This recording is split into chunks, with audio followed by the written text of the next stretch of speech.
जय हिंद साथियों, जोहार। मैं चैतन्य कुमार और मैं आज एक ऐसे मुद्दे को लेकर के आया हूँ। मुद्दा नहीं, मतलब एक ऐसी जानकारी को साझा करने के लिए जो आप थंबनेल में ही देख लिए होंगे। विद्या विकास समिति जो झारखंड में कनेक्ट होती है आचार्य शिक्षक के लिए, और बिहार में भी इसे कनेक्ट करती है लोक विद्या समिति, कुछ ऐसे करके बिहार में भी कनेक्ट की जाती है। तो मैं इसी विषय में बात करने के लिए आया हूँ और कुछ जानकारियाँ से शेयर करेंगे कि ये कब बहाली आती है और क्या इसमें क्या किस तरह के ये फ़ायदे इसमें मिल पाते हैं।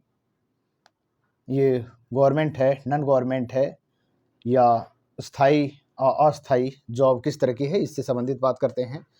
और क्या पेमेंट इसमें मिल पाता है, क्या इसका रिटायरमेंट की भी सुविधाएं कुछ है, या पीएफ वगैरह की भी कुछ चीज़ें हैं, या एग्ज़ाम कैसे क्लियर किया जाता है, वैकेंसी कब आती है, और सिलेक्शन प्रोसेस इंटरव्यू में ऐसा क्या पूछा जाता है, डेमो लेसन प्लान ऐसा क्या होता है। तो सबसे इसके बारे में बात करेंगे। तो सबसे पहले मैं धन्यवाद और कॉन्ग्रेचुलेशन कहेंगे उन अभ्यर्थियों को जिन्होंने शॉर्ट लिस्टेड हुए हैं ट्रेनिंग के लिए। और ये सारे जो शॉर्ट लिस्टेड हुए हैं उस सभी लोगों से हम लोग मिल पाएंगे 26 मई को, जैसा कि कॉल किया गया है। चलिए तो स्टार्ट करते हैं। जैसा कि ये है कि ये झारखंड की जो है झारखंड में करेंट किया जाता है विद्या विकास समिति द्वारा, और इसके तहत जो सरस्वती शिशु विद्या मंदिर और आदर्श शिशु विद्या मंदिर, इस तरह के जो विद्यालय होते हैं उसमें शिक्षकों की नियुक्ति करते हैं। ठीक है। और इसके लिए साल या 1.5 साल या 2 साल में आई थिंक ये वैकेंसी सितंबर अक्टूबर में ही निकल जाती है। ठीक है। और इसे फिल करते हुए उसके बाद फिर ये लगभग एग्ज़ाम फरवरी या मार्च में एग्ज़ाम कंडक्ट कर ली जाती है। उसके बाद जब आप एग्ज़ाम क्लियर करते हैं, एग्ज़ाम आपका अपना ही पेपर से रहता है, जो जिस पेपर से ग्रेजुएशन किए हैं उसी पेपर से संबंधित आपका पूछा जाता है। संबंधित जनरल नॉलेज होता है, इंग्लिश और हिंदी में। वो डिस्क्रिप्टिव होता है, आपको लिखने वाले से संबंधित होता है। तो उससे संबंधित ये जानकारियाँ होती हैं। और एग्ज़ाम क्लियर करने के बाद आपको फिर इंटरव्यू के लिए कॉल किया जाएगा, और सेम डे में ही इंटरव्यू क्लियर होगा तो आपका फिर डेमो के लिए सामने में जो पैनल बैठे हुए रहते हैं वो पैनल्स आपके साथ वार्ता करेंगे। इंटरव्यू आपके पेपर से संबंधित ही क्वेश्चन को पूछते हैं। संबंधित और भी जानकारियाँ शिक्षा से संबंधित और टीचिंग एप्टीट्यूड से संबंधित, कि हाल फिलहाल के समय में जो आप एजुकेशन सिस्टम कैसे सुधर रहा है, या आने वाले समय में किस प्रकार की योजनाएं एक विचारात्मक होगा, इनसे संबंधित भी वहाँ पे इंटरव्यू में पूछे जाते हैं सवालों को। तो वो अपने तर्क पे, आप अपने विचार के अनुसार वहाँ पे जवाब तो दे पाएंगे ही। तो उसके बाद आपको डेमो के लिए बुलाया जाएगा, और डेमो फिर आपको वो पैनल्स देखेंगे बैठ करके, ऑब्जर्व करेंगे। आप जो डेमो दे रहे होंगे, आप अपना सिलेक्टेड टॉपिक को अच्छे से प्रिपेयर करके हो जाते हैं, और वहाँ पे फिर आपका डेमो लिया जाता है, जैसा कि हमने भी दिया है। डेमो होने के बाद सुविधाएं वहाँ पे पूरे डे बीत जाता है, तो वहाँ पे सारे फूडिंग वगैरह का भी व्यवस्था वहाँ पे होता है उस दिन, जिस दिन डेमो आपको बुलाया जाएगा। उसके बाद कुछ दिन तक इंतज़ार करने के बाद आपको जो हाल फिलहाल में ही शॉर्ट लिस्ट किए गए हैं, मतलब इंटरव्यू में भी कैंडिडेट छटते हैं। इंटरव्यू में जो लोग सिलेक्टेड हो जाते हैं सॉरी, जो लोग शॉर्ट लिस्ट हो जाते हैं ट्रेनिंग के लिए, उन्हें फिर ट्रेनिंग, ये 20 दिवसीय है ना, 20 डेज का होता है ये ट्रेनिंग। और 20 दिन में आपको वो विद्यालय से संबंधित वो डिसिप्लिन और विद्यालय से संबंधित कैसे इसे आगे बढ़ाया जाए, और आपको एक अच्छा परिपक्व शिक्षक बनने के लिए वो ट्रेन करते हैं और इसके लिए एक मिनिमम चार्ज जो रखा जाता है वो 5000 रुपीज़ है। 5000 रुपीज़ आपको इसलिए क्योंकि 20 दिन तक के लिए वो आपको रहने खाने की एकदम उपबंध व्यवस्थाएं होती है।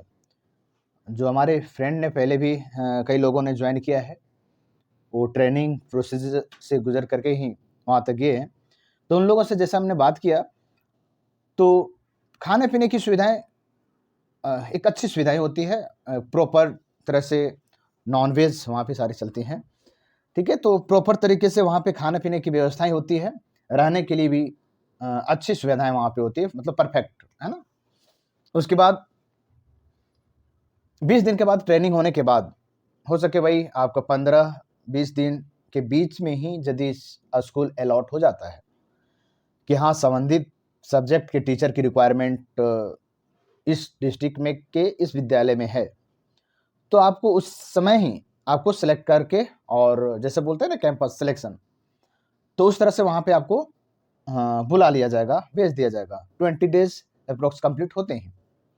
अदरवाइज यदि उस संबंधित सब्जेक्ट के टीचर जो वहाँ पे ट्रेनिंग कर रहे होते हैं और विद्यालय में यदि इस तरह के टीचर की अभी आवश्यकता नहीं है, तो ऐसा उम्मीद ये होता है, कुछ लोग ऐसा जो बताते हैं पहले के लोगों ने जिन्होंने अभी कार्यरत हैं विद्या विकास समिति के थ्रू सरस्वती शिशु विद्या मंदिर में, उन लोग के कहना ये है कि हो सके 1 वीक या 2 वीक्स या मंथ तक जो सो फिर वेट करने के लिए बोला जाता है और फिर टीचर की जहाँ पे रिक्वायरमेंट होती है वहाँ से फिर आपको कॉल लेटर आ जाएगा कि आप संबंधित विद्यालय में जाएंगे, तो उसके बाद आप वहाँ पे चले जाते हैं।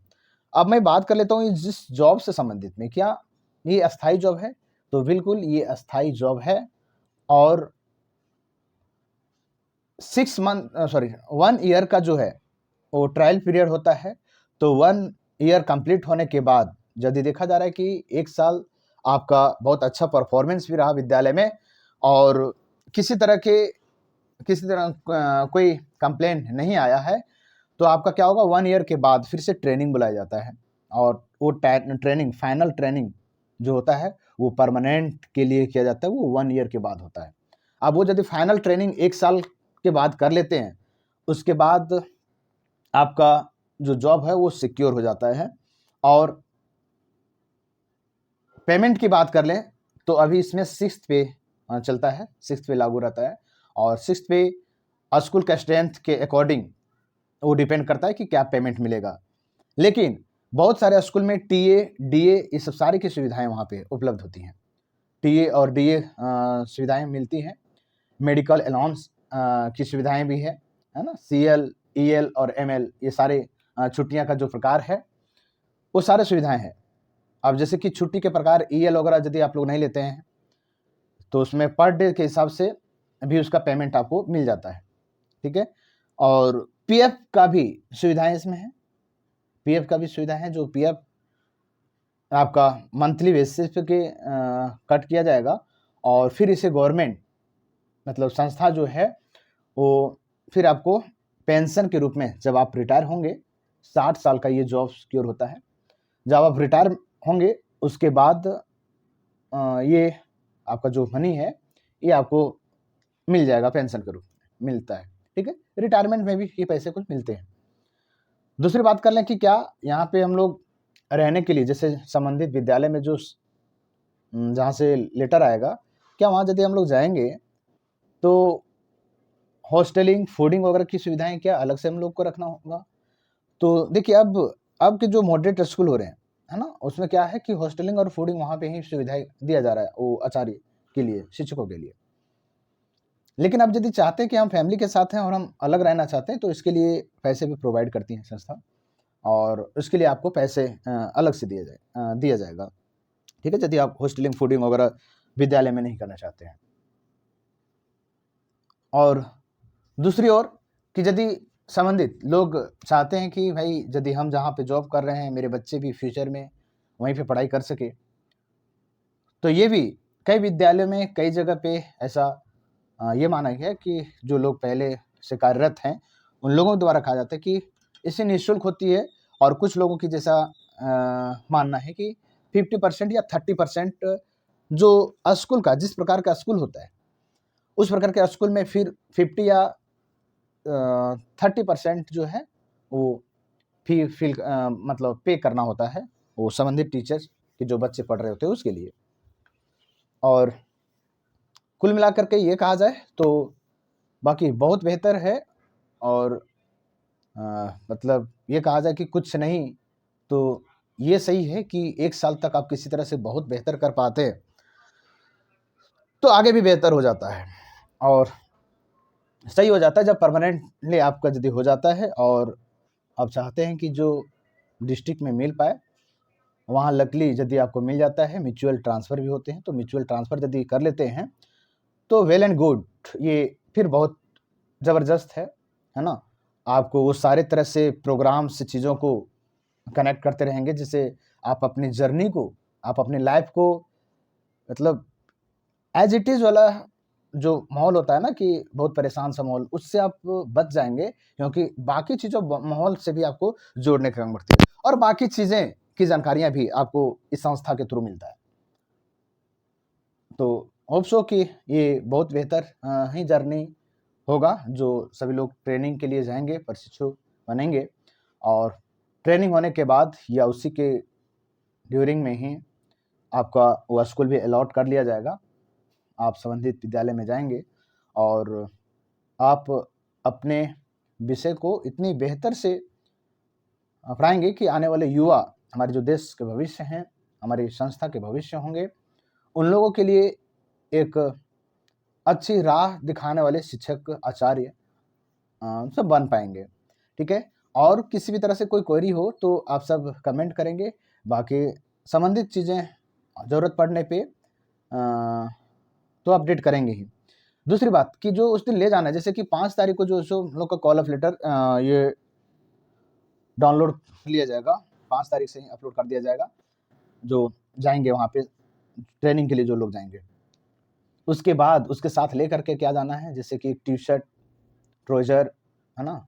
और जैसा कि सुना है कि कुछ जो व्हाइट कुर्ते या पजामा वगैरह इस तरह का कुछ ले जाया जाता है।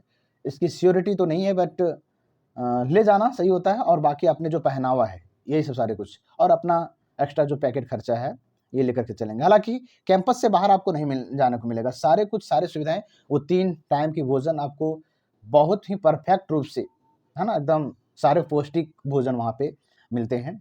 इसके लिए चिंता की बातें नहीं है और ये सारी जानकारियों के साथ ये सेशन को हम यहीं पे एंड करते हैं। बाकी किसी भी तरह की और भी कोई डाउट हो, जानकारियाँ प्राप्त करनी हो तो आप ज़रूर कमेंट करेंगे, इसका जवाब ज़रूर दिया जाएगा। धन्यवाद गाइस।